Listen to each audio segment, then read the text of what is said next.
using my foil quill manually, I was able to add this gold embellishment by using the, I cut these out of black cardstock so I could use them on some other project, but found it made a very nice little stencil to be able to use the foil quill manually.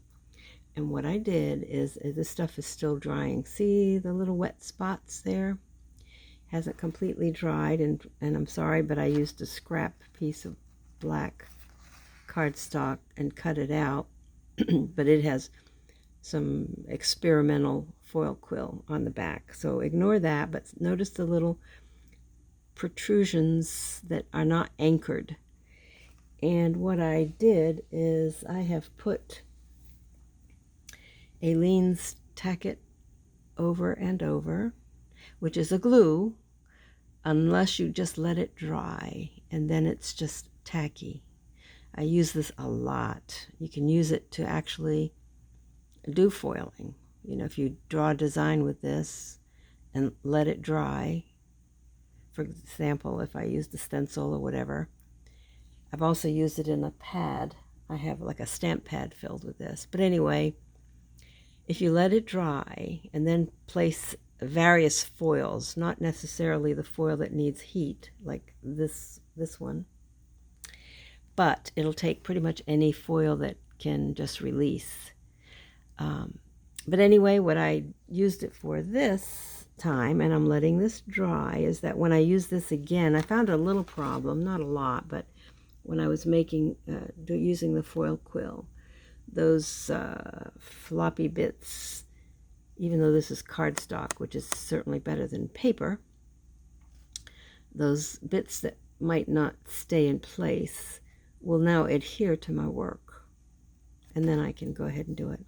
What I try to do is use the foil quill in my cameo, and with some success. There's a lily. And then I added the border manually. It's not a complete border, but sort of an arty, sketchy thing.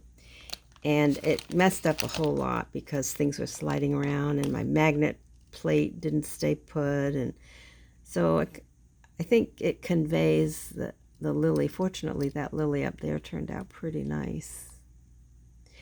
And that's when I decided to play with the edges, since I use these for various things. This is nothing more than kind of an ugly paint job, but it makes the gold look real special. Anyway, what this is a painted piece of deli paper, and I was just trying to jazz it up a bit to use for my book boxes or anything else I might want to use it for, cards, etc., etc. So that's it. It's only a 3-minute video. I did a video on painting papers using textures, but this just used watered down paints. I absolutely love this deli paper, and it's really strong, and once it's been painted, it's very strong.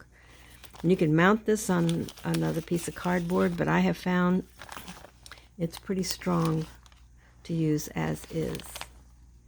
I've used this paper for years now and love it.